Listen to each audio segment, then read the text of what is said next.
Ma question s'adresse au ministre des Solidarités et de l'Autonomie.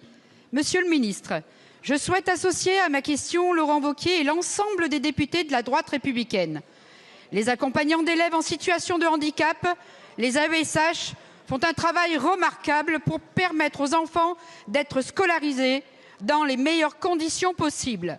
Toutefois, les familles rencontrent toujours de grandes difficultés pour trouver un accompagnant, après avoir passé beaucoup de temps à obtenir l'obtention de la MDPH. Cette situation pénalise les enfants, mais aussi les enseignants et les ATSEM. D'après un rapport de la Cour des comptes, les effectifs d'enfants en situation de handicap scolarisés ont triplé en 15 ans, passant de 155 000 en 2006 à 436 000 en 2022.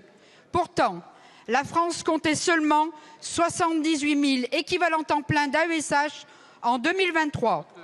Vous avez prévu dans le budget pour 2025 la création de 2000 postes d'AESH. C'est un premier pas. Mais comment allez-vous trouver ces 2000 accompagnants alors que le métier est si peu attractif?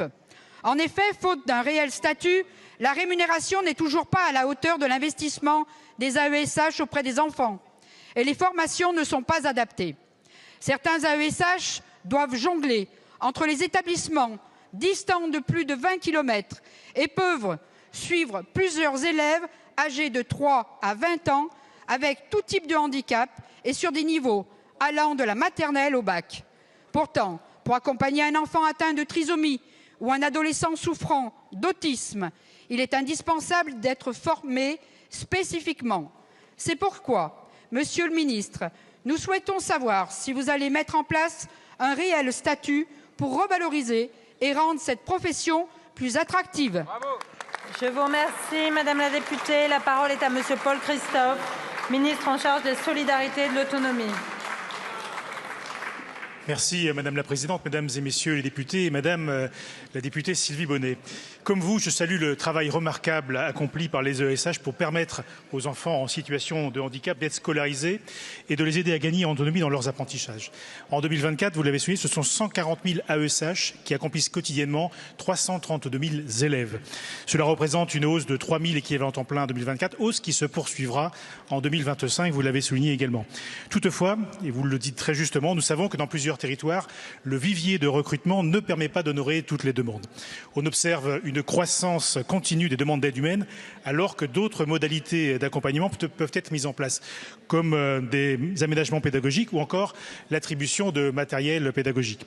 Aussi, ma collègue Charlotte Parmentier-Lecoq est pleinement engagée sur le sujet à mes côtés, en appui de Madame Anne Genotté, ministre de l'Éducation nationale. Plusieurs mesures en faveur des AESH ont déjà été prises et je pense notamment à la CDIsation après 3 ans d'exercice, une revalorisation indemnitaire ainsi que la création d'une indemnité de fonction particulière et la revalorisation de l'échelonnement indiciaire. Les AESH ont désormais mieux reconnu comme des professionnels à part entière au sein des établissements, notamment au sein des équipes éducatives. Dans chaque département, vous avez maintenant un AESH référent qui est nommé pour aider les pairs.